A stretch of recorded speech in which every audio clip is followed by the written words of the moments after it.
So here's a little piece from ComicCon down in San Diego. It's when like 500,000 geeks all contract onto this little island part of San Diego. They're cool kids. These are our fans. Yeah, that's all right. We're geeks. We're like techno guys. We're the guys that hold the cameras and edit and do a lot of like goofy shit. That's true. But ComicCon. ComicCon. 2006. This is when we first figured out, I think, that Crank had the potential to be a huge movie. Yeah, we went up to stage. We had this forum at ComicCon, and Brian, Jason, Ephraim, and I went out, and they introduced us all, and they waited, of course, to introduce our star last, Jason Statham. And when they did, and he walked up on stage, people gave him a standing, screaming ovation, and we kind of knew. Box office success right there. Sweet. Going to be introducing some of the extraordinary talent both in front of and behind the camera for Crank. Why don't we bring up our directors, Mark Neveldine and Brian Taylor.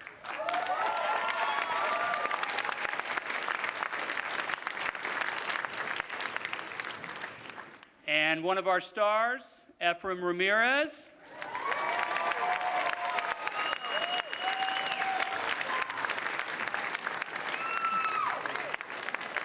And please welcome Jason Statham.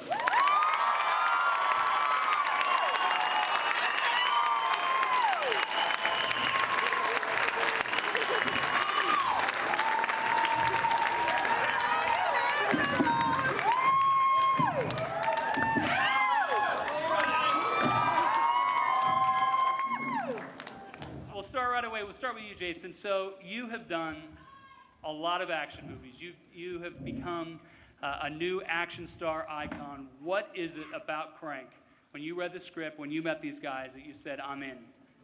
Well, this redefines the action movie for me, because everything that we shoot in this film is all in camera.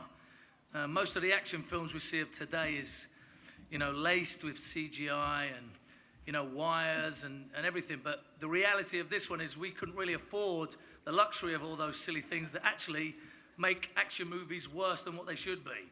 So this one is all in camera, and I was excited to do something of that nature, The directors, Brian and Mark, they had some great ideas. They wanted to shoot it on HD cameras.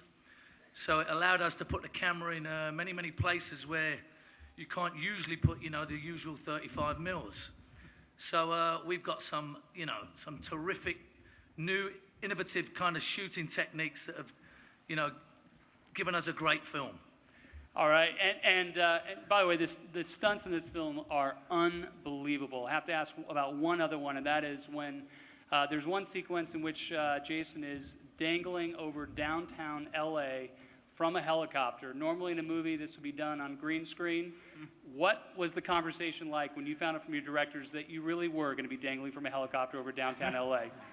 I'll give him a big kiss on both cheeks. No, because to me, that's the thrill and the excitement that I yearn for. It's, we know that we're doing stuff that, not everybody in Hollywood does, because it's too dangerous or they ain't got the intentions to do that kind of thing. But, I just actually found, I met my match. These two are actually madder than myself. But so, Ephraim, what was it like for you going from comedy to high-octane action movie? It was like Red Bull for breakfast, lunch, and dinner. As an actor, you want to take roles that are completely challenging. And after Napoleon Dynamite, I was offered roles quite like the same character. And as an actor, what you want to do is you want to take different roles, so you can show a diversity of your work. So when I was offered, Crank, I thought, okay, this is a two-dimensional character with such an intricate mind. So, and to do the research for this character, it was a lot of work. And then, when it comes to like Employee of the Month, with all the comedy, you have to find the structure of the script and the right form of character and the formulation to find a character like that. So when I'm playing a character in Crank, Kalo, to know the fact that I'm best friends with Jason, of course, and I get to be in drag, why not? All right, now Mark and Brian are co-directors. They are officially, you'll see, dubbed as first-time directors, but these guys have been doing so much for so long. They are the furthest thing from first-time directors. I have to say, like, at Lionsgate, we were watching dailies of Crank come in, and we literally were wondering how in the world they got some of these amazing shots. And then we'd go back and look at dailies and realize that, you know, they were both on rollerblades, crisscrossing one another, following, you know, a motorcycle and a Mack truck.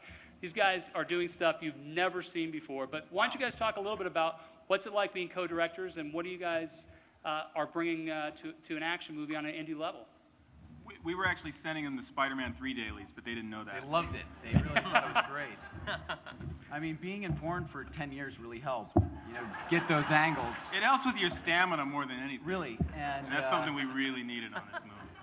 You know, our characters, much like the movie, we needed to keep it going at all times, so that was sort of the pace of our style.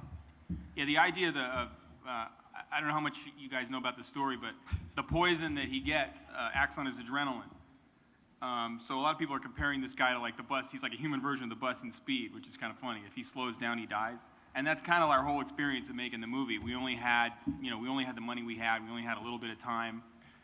We were shooting all in Los Angeles, running from location to location. Not a lot of set stuff, mostly just right out on location. And really, if we stopped, we died. We couldn't miss a day. We didn't have the luxury to miss a day.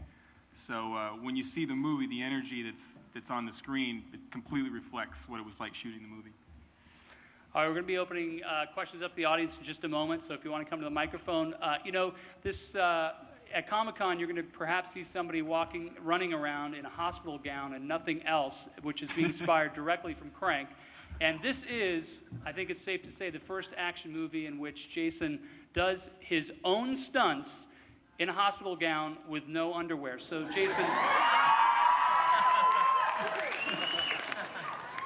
I tied a knot in it.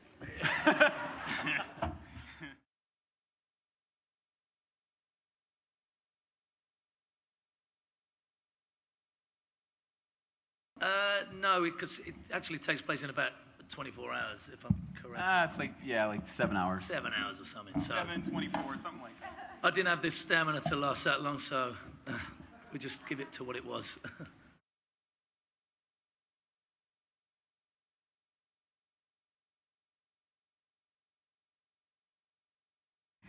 Well, they both have their different appeal. You know, it's fun to do both sides of the coin. You know, doing a Guy Ritchie movie, it's always the better off not being the nastiest villain on the block. You know, he does such a good job of creating these overblown characters, and you know, it's more fun to watch them be bad and to be the man in trouble. But you know, equally, I get as much fun out of running around and bashing up the bad guys. You know, two different things that I love dearly.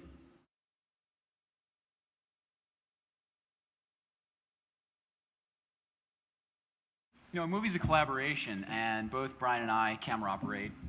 So we pretty much two-shot this whole movie.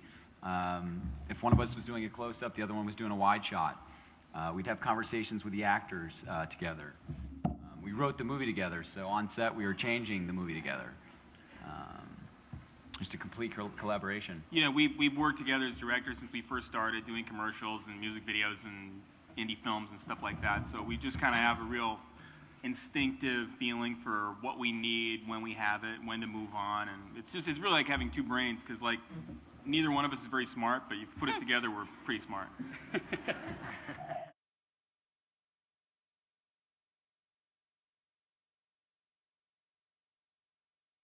Did you plant her here?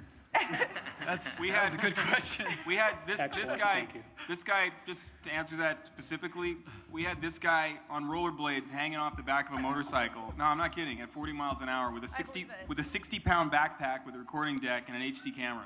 This is real. Wow. This has never been done before. I was Wow. really bored. That's awesome.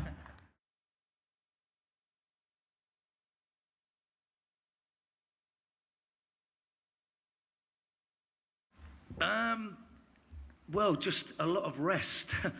Because it's, you know, you never know what these guys are going to ask you to do on the day. That's the thing. So you can't really prepare. It's a bit of a, you know, cross your fingers and hope for the best with these two because they, you know, they're so spontaneous. They have a certain sort of structure of what they want from a day, and then the other 75% is sort of on a whim. And it's such a creative sort of new way of filming. It keeps you on your toes like nothing else. I suppose the best thing was just to go home at night and sleep and try and get as much rest because, I mean, I was running every day. There was never a day when we were sitting in a simple little scene talking to, you know, fellow actors. It was just constantly on the move. It was crazy. Was there a lot of physical training that you had to go through before it? Well, I usually keep myself in a fairly good shape. Obviously. Yeah. Okay, mate. Thanks. All right, Crank. It's a Lakeshore Lionsgate movie, and it's going to be hitting theaters on September 1st. You'll love it. Please give a big thank you again to Mark, Brian, Efren, and Jason.